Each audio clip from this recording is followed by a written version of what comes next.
Hanuman pan India విజయంతో గుర్తింపు తెచ్చుకున్న తేజ సజ్జా ఇప్పుడు ఫ్యాంటసీ యాక్షన్ అడ్వెంచర్ సినిమా మిరాయితో ప్రేక్షకుల ముందుకు వస్తున్నారు. ఈ సినిమా ట్రైలర్ ఇప్పటికే అంచనాలు మించి ఆకట్టుకుంది. కార్తీక్ ఘట్టమనేని దర్శకత్వంలో రూపొందిన ఈ చిత్రం సెప్టెంబర్ 12న విడుదల కానుంది. తనను పాన్ ఇండియా హీరో అని పిలుస్తున్న విషయంపై తేజ మాట్లాడుతూ, నన్ను పాన్ ఇండియా హీరో అంటున్నారు, కానీ నేను అలాగ భావించను. నేను ప్రధానంగా తెలుగు ప్రేక్షకుల కోసం సినిమాలు చేస్తున్నాను. అయితే నా సినిమాలు ఇతర ప్రాంతాల్లో కూడా నచ్చితే, హిట్ అయితే దానికంటే ఆనందం ఇంకేది ఉండదు అని చెప్పాడు. హనుమాన్ రిలీజ్కి ముందే మిరాయికు కమిట్ అయిన తేజ ఇప్పటికీ ఈ సినిమానే ఎంచుకునేవాడిని, ఇది గొప్ప ప్రాజెక్ట్ అని అన్నాడు. దర్శకుడు కార్తీక్ తో మళ్లీ కలిసి పనిచేయాలని కోరిక వ్యక్తం చేశాడు. ప్రొడ్యూసర్ విశ్వప్రసాద్, సహనటులు మనోజ్ మంచు, శ్రేయస్ శరణ్, జగపతి బాబు అందరినీ తేజ ప్రశంసించాడు. మిరాయిలో పలు లేయర్స్ ఉన్నాయని, అశోకుడు రహస్యాలతో నిండిన పుస్తకాలు, వాటిని రక్షించడానికి హీరో చేసే యాత్ర వంటివి ఉంటాయని వివరించాడు. అయితే అసలు హృదయం మాత్రం ఒక కొడుకు తన తల్లి కోరిక నెరవేర్చడానికి ఎంత దూరం వెళ్తాడో అని చెప్పాడు. మిరాయ్ ఒక clean family film.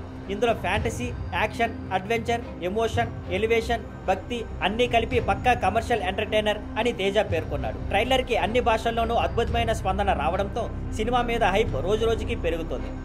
Thank you for watching. Please like, share and subscribe.